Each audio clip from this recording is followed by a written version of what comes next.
রবীন্দ্রনাথের প্রতি কবি সুকান্ত ভট্টাচার্য, পাঠ অঞ্জলা মাহাতো। এখনো আমার মনে তোমার উজ্জ্বল উপস্থিতি, প্রত্যেক নিভৃত ক্ষণে মত্ততা ছড়ায় যথারীতি। এখনো তোমার গানে সহসা উদ্বেল হয়ে উঠি, নির্ভয়ে উপেক্ষা করি জঠরের নিঃশব্দ ভ্রুকুটি।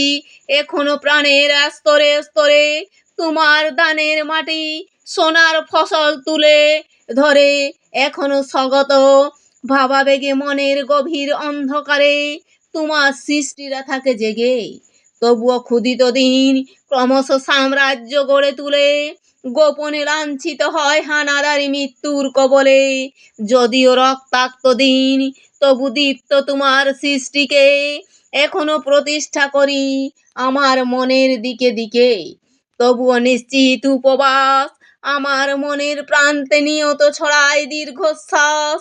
আমি এক দুর্ভিক্ষের কবি, প্রত্যহ দুঃস্বপ্ন দেখি, মৃত্যু সুস্পষ্ট প্রতিচ্ছবি।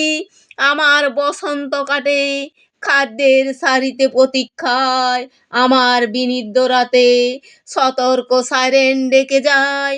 আমার রোমাঞ্চ লাগে অযথা নিষ্ঠুর রক্তপাতে, আমার বিস্ময় জাগে নিষ্ঠুর শৃঙ্খল দুই হাতে। তাই আজ আমারও বিশ্বাস শান্তির ললিত বাণী শোনাইবে ব্যর্থ পরিহাস। তাই আমি চেয়ে দেখি প্রতিজ্ঞা প্রস্তুত ঘরে ঘরে, দানবের সাথে আজ সংগ্রামের তরে।